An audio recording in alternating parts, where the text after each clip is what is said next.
Bonjour les passionnés de voyage hors saison et loin des foules. Nous documentons aujourd'hui une grande partie du sentier du patrimoine de Saint-Chamas en vélo. On commence par le pont Flavien bien connu. Nous recherchons tous les aqueducs ou presque de la ville. Le cœur de ces canaux est le pont de l'Horloge. Nous finissons par le lavoir des Contagieux tout au sud de la ville. Le sentier du patrimoine de Saint-Chamas est une boucle en principe pédestre proposée par la commune pour joindre des sites d'intérêt. Elle est cependant très longue à pied et mis à part quelques escaliers, le tour est tout à fait faisable à vélo. Cela évite des longueurs de marche, 13 km à vélo sont aisés alors que cela peut être pénible à pied.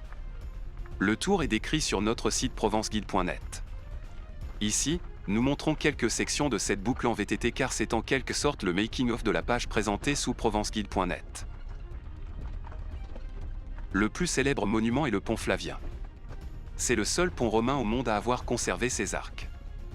Il sert de pont principal jusqu'en 1944 quand un camion américain fait presque tomber l'arche nord. Nous prenons le petit chemin avant les marches vers la gauche.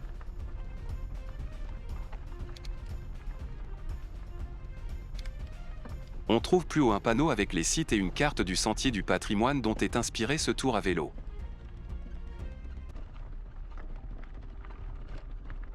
Nous longeons par la suite la cause de l'existence du pont Flavien, la rivière la Touloubre. Ce petit cours d'eau a un grand bassin versant et plusieurs affluents. Par temps d'orage, il peut gonfler considérablement ce qui explique la hauteur du pont Flavien. La baignade y est interdite car ces eaux passent aussi dans des zones de culture conventionnelles polluant sol et rivières.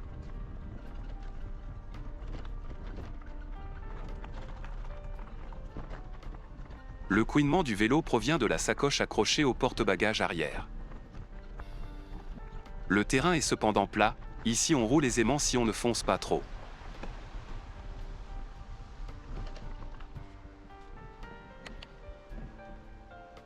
Très vite, des parois rocheuses s'approchent. Nous voyons que nous nous trouvons dans un petit canyon creusé par la Touloubre.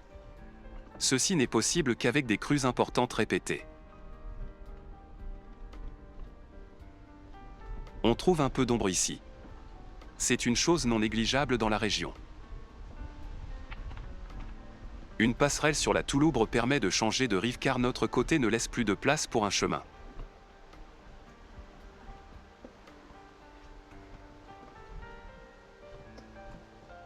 C'est bien l'endroit où l'on doit reconnaître que ce tour n'est pas fait pour les vélos. Ce genre de passage est cependant rare. D'autres marches qui suivent seront majoritairement en descente.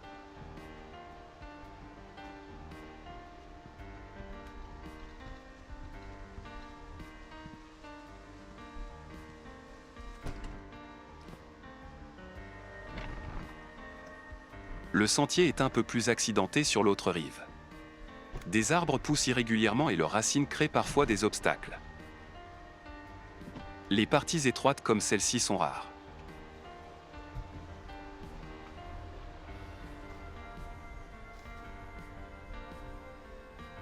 Plus loin, ce sont des roseaux qui rendent la sente assez étroite.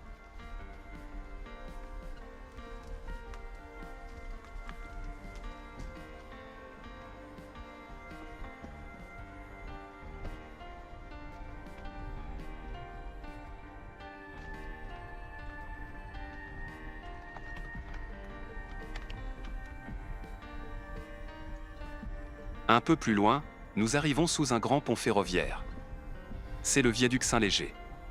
Il traverse sur 385 mètres depuis 1847 la plaine créée par la Touloubre. Les 49 arches entrelacées les unes dans les autres avec les écoinçons évidés le caractérisent. Ce type de construction semble léger, mais il ne l'est pas, il est uniquement artistique et voulu ainsi par son concepteur Gustave Desplaces. La masse de maçonnerie est quasiment doublée comparée à un viaduc de briques et de pierre classique. Cela se traduit en coûts accrus pour la construction et l'entretien et c'en était trop, même à l'âge d'or du chemin de fer au XIXe siècle. Ce type de construction n'aura donc pas de suite et ce pont restera unique dans son genre. Nous le verrons encore de plus près un peu plus loin. Passons donc au-dessous. Juste après se scinde le chemin en deux branches dans une forêt de roseaux. Nous restons à droite et près du cours d'eau. Le chemin fait plus loin un virage vers la gauche. On roule parfois à quelques centimètres de l'eau. Après le virage suit un autre rocher sur notre chemin.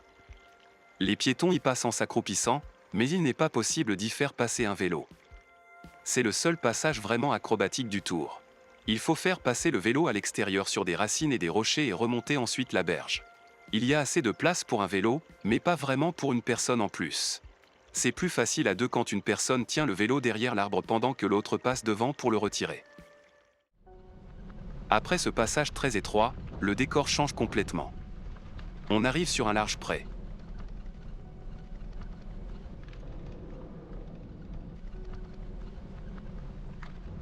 Plus loin devant se voit un autre pont, médiéval celui-là. Le pont actuel date du XVIIIe siècle car le pont précédent avait été emporté par une crue. On reconnaît ici la sagesse des Romains qui construisaient leur pont bien plus haut et qui tient près de 2000 ans. Ce pont assez près du pont Flavien servait de drive plus direct aux moutons entre les fermes près de la ville et les pâturages aux hautes plaines plus loin au nord-est.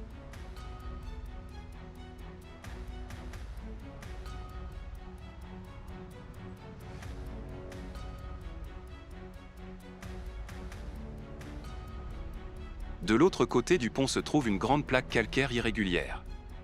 Un sentier y passe, mais il est quasiment impossible d'y rouler en VTT. Mais ce n'est de toute manière pas notre direction. Nous repartons dans l'autre sens en montée.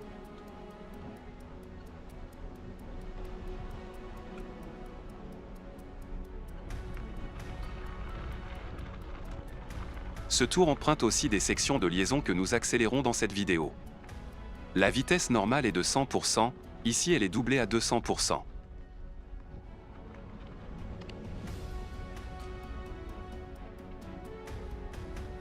Sur une petite route départementale, on prend à droite. Cependant, on tourne tout de suite à gauche dans la montée goudronnée du passage Saint-Léger.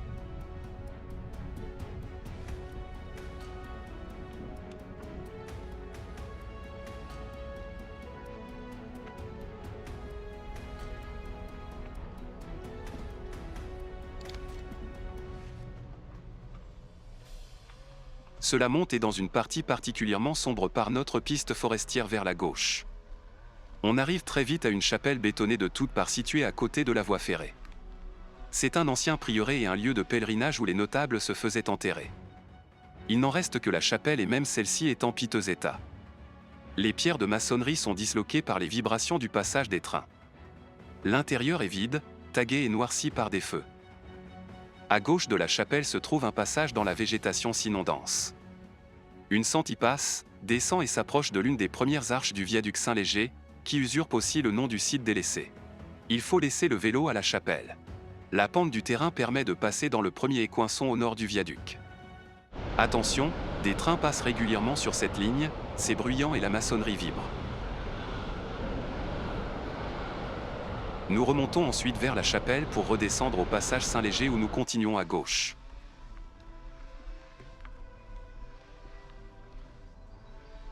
Nous sommes devancés par un écolier qui rentre ici à vélo à la maison. Bien qu'il pousse souvent son VTT, nous n'arrivons pas à le rattraper car la pente reste souvent très forte. C'est la plus longue partie assez naturelle. Nous passons plus haut dans des oliveraies, des chênaies et des pinèdes. On y reconnaîtra des restanques, ce sont des murs de soutènement en pierre sèche typiques de Provence. C'est une grande boucle qui nous ramènera ensuite vers la ville. Il y a cependant une montée continue assez conséquente qui fait transpirer durant la belle saison. Mais celle-ci ne dépasse pas 100 mètres de dénivelé en somme.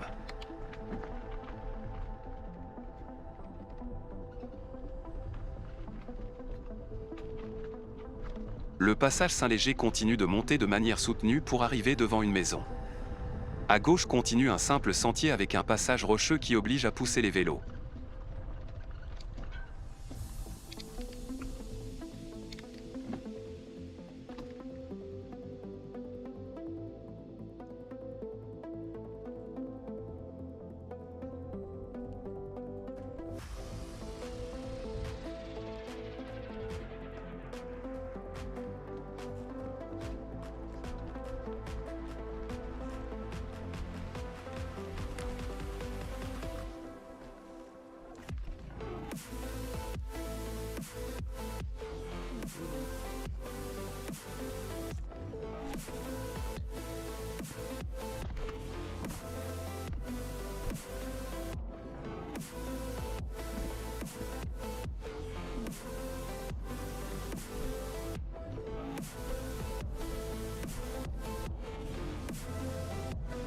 C'est en tout cas très bien que de tels passages publics persistent.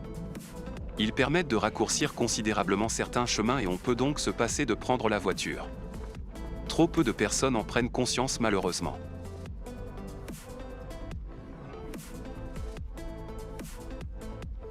Nous aimons bien prendre de tels chemins.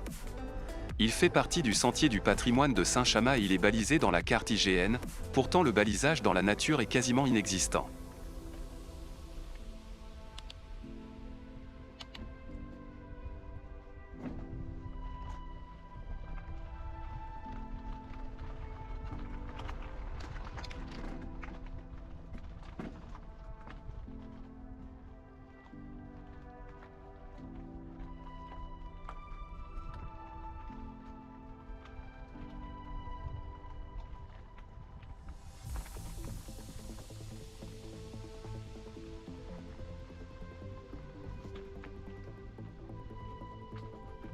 Cela monte en permanence.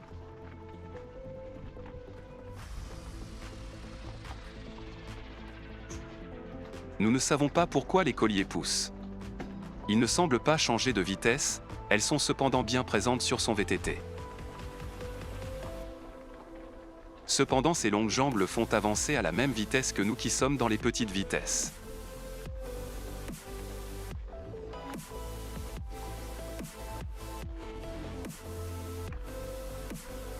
Plus haut, on retombe sur une petite route goudronnée entre quelques maisons, cela monte toujours avec des passages plus plats qui agrémentent l'ascension.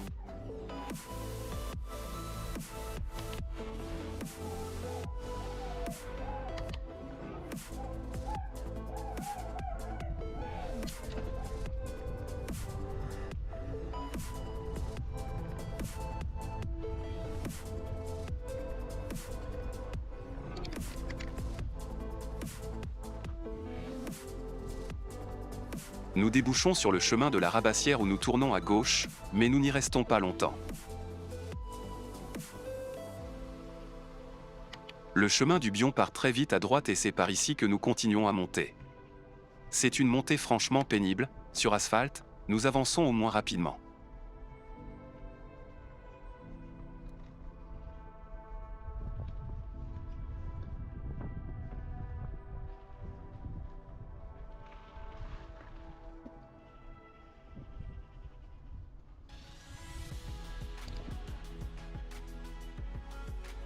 On accélère aussi la vidéo, cette fois-ci jusqu'à 400%. Non, la GoPro n'arrive pas à stabiliser les mouvements du guidon en montée. Il faudrait fixer une autre caméra sur le casque pour ces cas-là.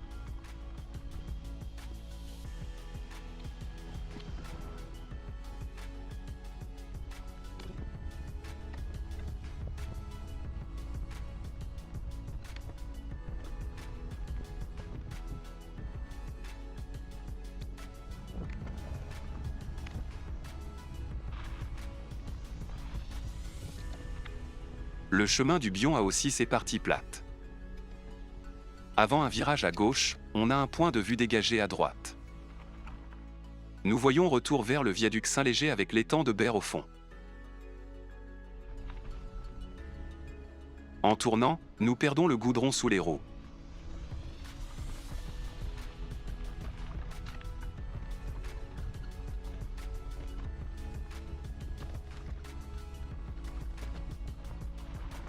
On tourne à gauche après les dernières maisons et on suit toujours cette route un peu irrégulière. Il y a beaucoup d'accès à des propriétés, mais la voie principale est toujours reconnaissable. On trouve aussi des balises jaunes et rouges. On passe des champs d'oliviers et des cultures de chênes. Il y a aussi des centres équestres.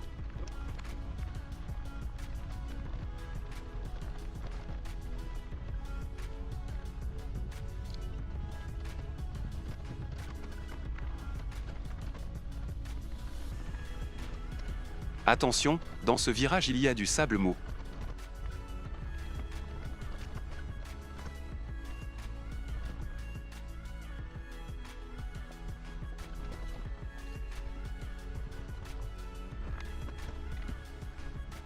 Après quelques virages, le chemin redevient droit et il nous mène droit vers le nord.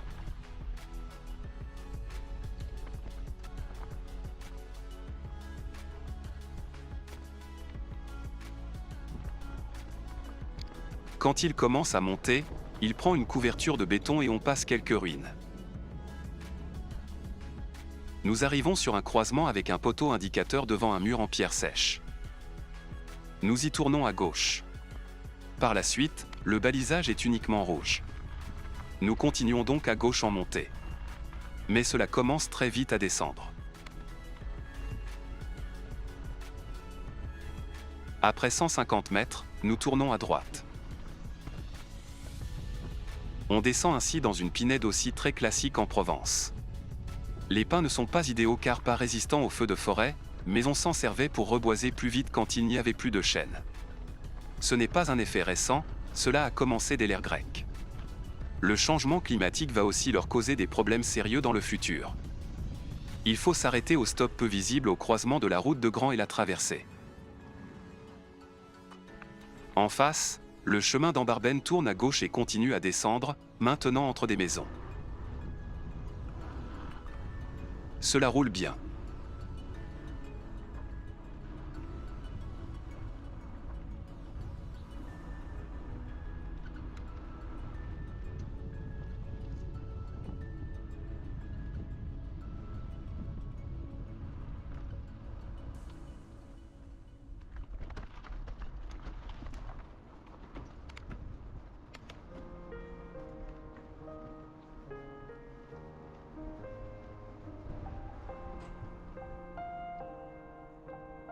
Nous continuons en ligne droite jusqu'à une bifurcation en Y. Le balisage rouge continue à gauche, mais nous tournons à droite. On arrive ainsi très vite sur l'aqueduc qui alimente principalement en eau celui qui passe sur le pont de l'Horloge. Nous passons sous la grande arche. Juste derrière se trouve une grande cheminée en briques. On la voit encore mieux en tournant en bas à droite. Le bâtiment à côté a des fenêtres curieuses en demi-cercle. C'était une usine électrique thermique construite en 1881 pour suppléer la centrale hydroélectrique un peu plus bas en cas de pénurie d'eau dans le canal ou de maintenance. Nous tournons cependant au croisement à gauche. C'est une montée très rude, mais aussi très courte. Nous ignorons le pont routier par-dessus les rails et continuons tout droit, de nouveau en descente. De l'autre côté des rails se trouve un autre aqueduc. Il y en a décidément partout. Avançons encore un peu pour le voir un peu mieux.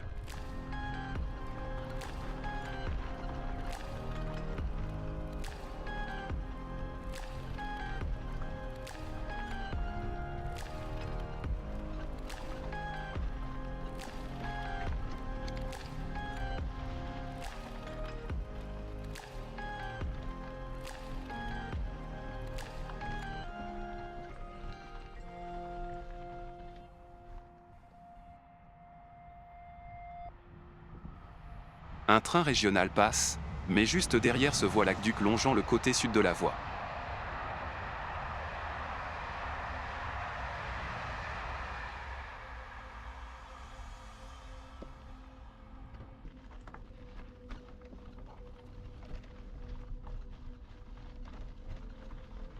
On avance en montée pour traverser sur la passerelle piétonne.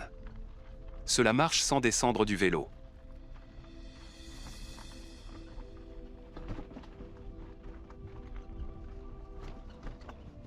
Attention, de l'autre côté, il faut descendre à gauche, mais effectivement tourner à droite après.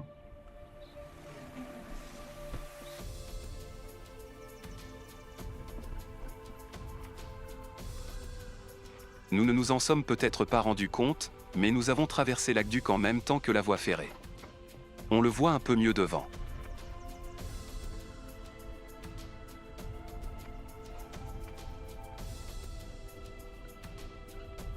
L'aqueduc de Journay est une conduite d'eau secondaire alimentant le canal principal que nous avons vu plus tôt et que nous verrons encore plus souvent par la suite.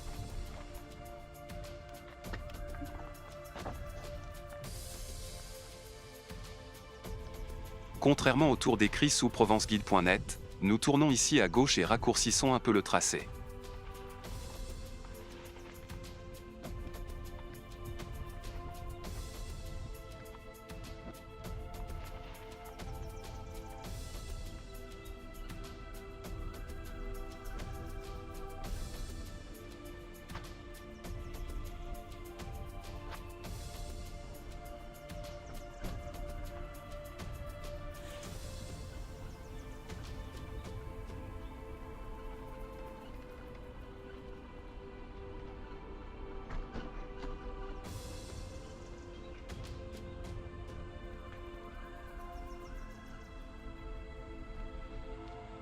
On arrive en bas sur la départementale où il y a généralement beaucoup de circulation, mais cette fois-ci il est aisé de traverser.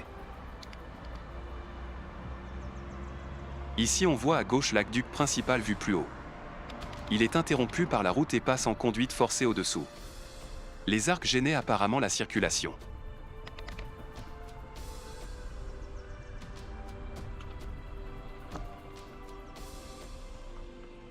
Voilà l'aqueduc de nouveau, il fait ici un virage. On ne peut pas suivre la route à droite de l'aqueduc, elle est privée et elle part aussi dans la mauvaise direction. Il faut passer sous l'aqueduc et avancer jusqu'au petit rond-point qui suit.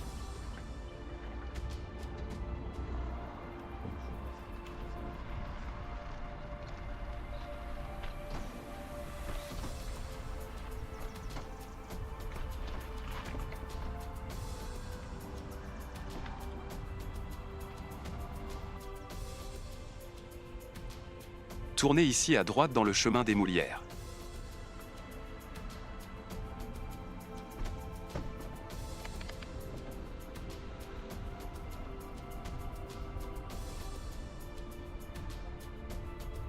Nous retrouvons notre aqueduc. On le nomme canal du Guébi, c'est un quartier de Saint-Chamas, ou aqueduc de Boisgelin, c'est le nom de l'ecclésiastique Jean de Dieu Raymond de Boisgelin qui en tant qu'évêque préside les États de Provence. Dans ce rôle, il lève les fonds pour la construction de canaux dès 1773. Ainsi est créé le canal septentrional des Alpines qui passe à Saint-Rémy de Provence et dont le reste des eaux et la poursuite des installations se retrouvent dans l'aqueduc que nous avons ici sous les yeux.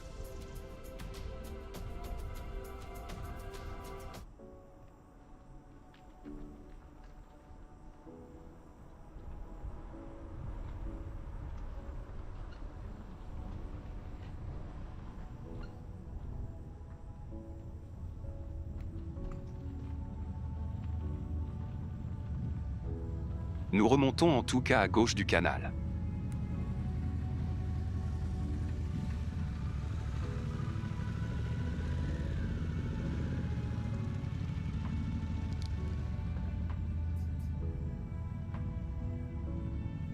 Il est quasiment horizontal et ainsi nous arrivons à la hauteur où il se transforme en canal souterrain.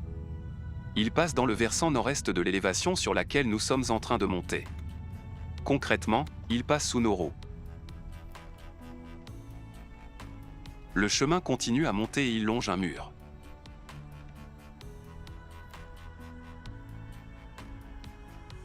À la fin de celui-ci, nous tournons à droite sur une piste forestière.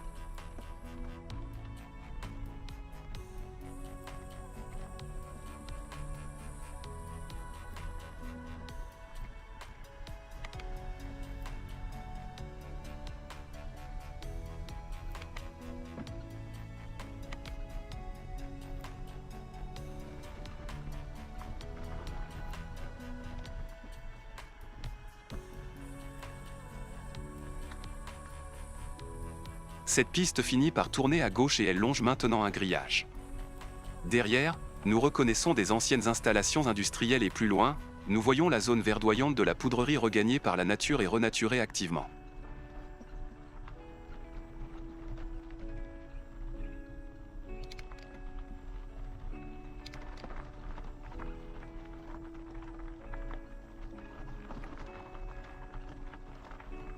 Le plan du sentier du patrimoine dit que l'on voit bien sur la poudrerie d'ici, mais cela doit dater du temps où la végétation ne couvrait pas encore tout. On pourrait espérer voir ici la tour de Safre surgir, mais en fait, cette tour de surveillance du site de production d'explosifs dépasse certes la colline vue d'en bas, mais pas la crête sur laquelle nous passons. En tordant le grillage et le cou, elle est quand même visible. C'est la construction étagée à gauche. Le panorama passe sur la partie nord-ouest de l'étang de Berre. Tout à fait à droite se trouve Mirama le Vieux sur son rocher.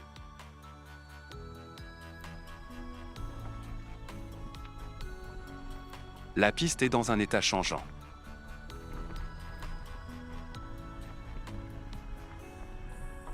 Il y a plus loin à gauche des chemins parallèles plus ombragés sous les pins, mais leur état n'est pas meilleur pour rouler. Cette piste ici a au moins l'avantage d'être directe.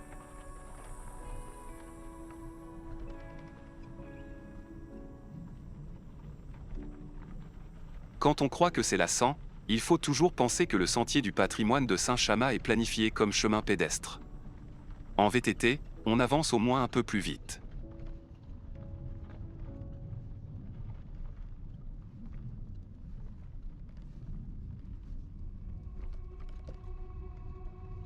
Nous rappelons que ce tour est décrit en détail sur notre site provenceguide.net sous le nom Le Sentier du patrimoine de Saint-Chamas à vélo, un lien direct est donné en description sous la vidéo.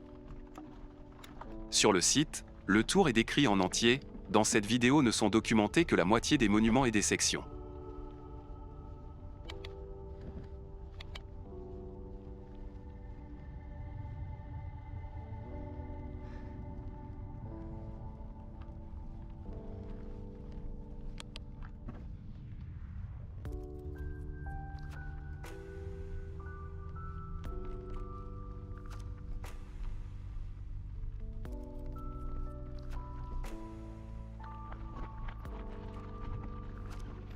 On arrive dans un terrain vague qui était une ancienne carrière de pierre. On y trouve quelques sculptures originales. Le cycliste doit y chercher un chemin utile, celui tout en bas passe en tout cas assez bien.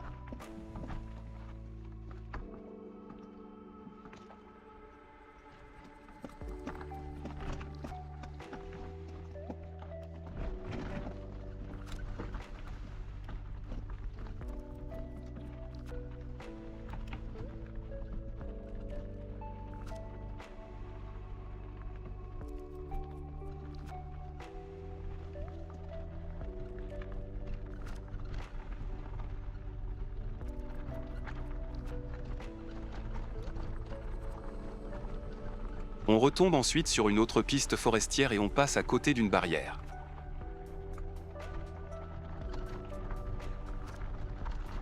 En peu de temps, nous sommes au point de vue sur le pont de l'Horloge. Ce pont est un remplacement de la Goule. C'était le tunnel dans la colline longitudinale qui sépare les deux parties de Saint-Chamas. Au-dessus de ce passage souterrain passait aussi l'Aqueduc. On avait apparemment trop creusé la pierre où l'eau de l'Aqueduc avait délavé le calcaire tendre. En tout cas, le 18 décembre 1863, la Goule s'effondre. La ville est à la fois coupée en deux et privée d'eau. Le déblaiement dure et on construit au plus vite un canal provisoire en bois pour l'irrigation des cultures. L'amas de rochers sert plus tard à créer les zones plates du port. À la hauteur du canal à 23 mètres, la brèche est large de 63 mètres. C'est donc la taille de l'aqueduc en maçonnerie dont la construction débute en 1868. Il ne portait pas d'horloge au début, d'où son nom initial banal d'aqueduc du plan. La date 1902 de l'installation de l'horloge est visible uniquement de la rue. Nous sommes ici en train de dévier massivement du tracé du sentier du patrimoine. Il passerait par des escaliers et sur le pont de l'Horloge. On revient par la piste nord de la colline vers l'aqueduc que nous avions vu disparaître sous terre en montée. Après l'Oliveraie, nous passons sous l'ombre de quelques pins en manque d'eau.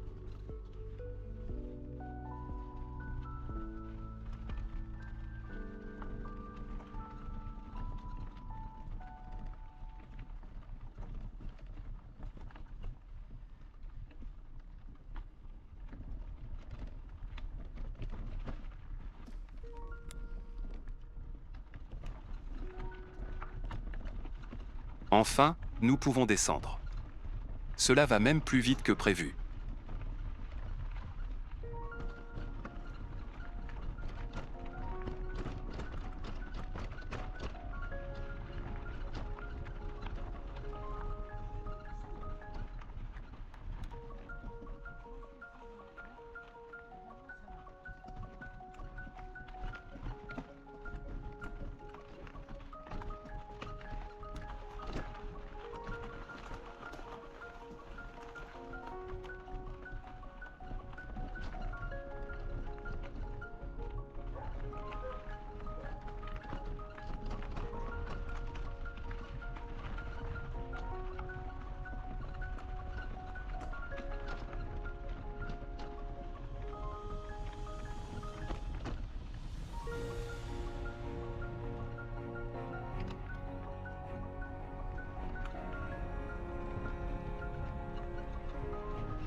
Ici nous avions bifurqué vers le bord grillagé du plateau.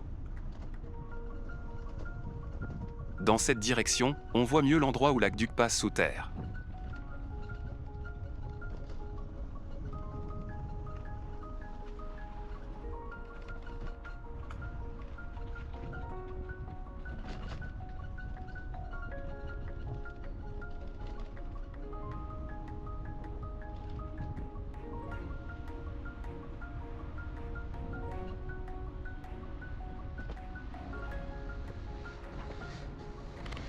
Nous filons ici en descente à travers la rue principale qui traverse l'ancien centre de Saint-Chamas. C'est long, alors on accélère un peu.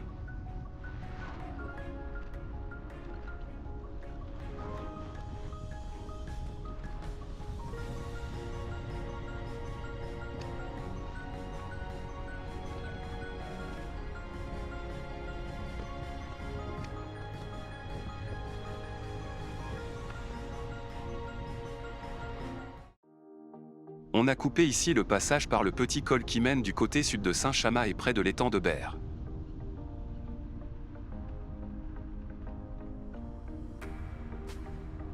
Nous voici en route vers le dernier point historique du tour.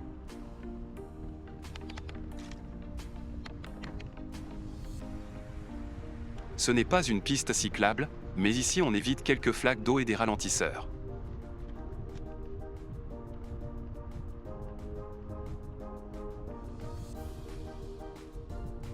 On aime bien les sentiers du littoral. Ils sont rarement praticables en VTT, ici ça a l'air faisable, alors essayons.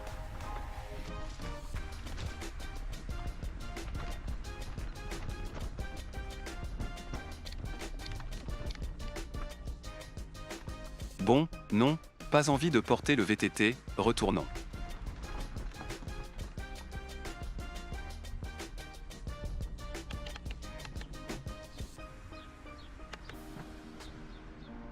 C'est de la route sans intérêt, alors on accélère.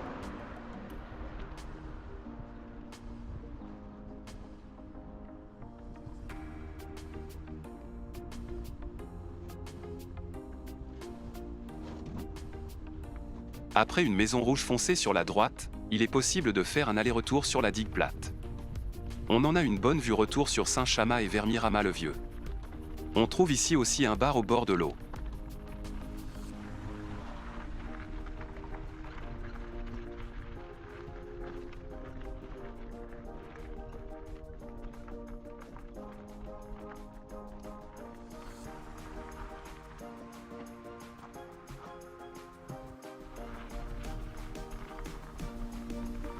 Nous revenons sur le chemin des Ragues pour une dernière portion plate jusqu'au parking du lavoir des Contagieux.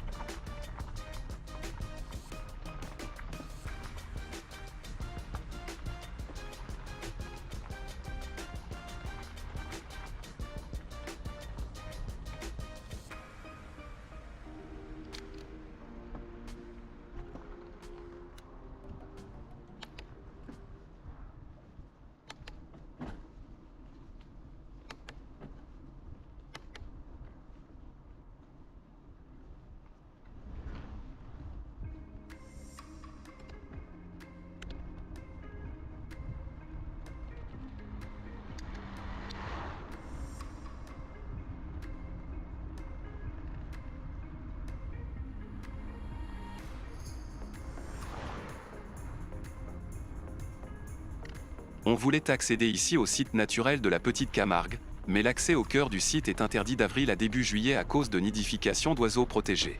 Allons quand même voir le lavoir. Le lavoir se trouve directement au bord de l'étang de Berre sur une source qui surgit justement ici. Le nom de lavoir des Contagieux ou de lavoir des pestiférés vient du lavage du linge des malades en 1720 lors de la Grande Peste en Provence. Cependant, la peste n'a pas touché la commune grâce au strict blocus instauré par le marquis Charles de Tubière de Cellus, lieutenant général des armées du roi en Provence.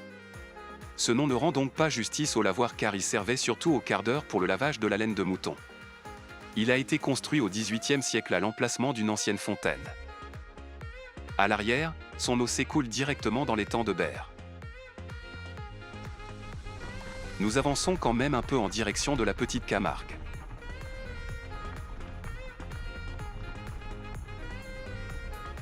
Un chemin praticable en VTT continue en bordure de l'étang de Berre vers le sud.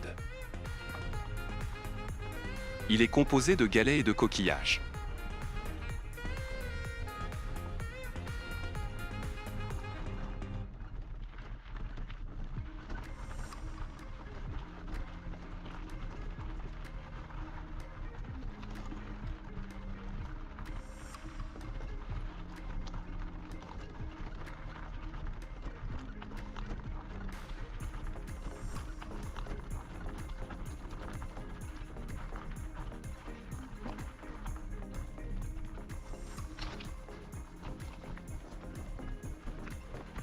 Nous n'allons pas bien loin car nous ne savons pas exactement où commence le périmètre interdit.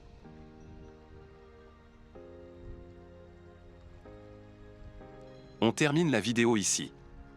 On rentre ensuite au camping à Istres et on reste encore dans la région. Dans la vidéo suivante, on retourne au lac de la Valduc. Des liens se trouvent à la fin de la vidéo et dans la description. À bientôt sur Voyage hors saison.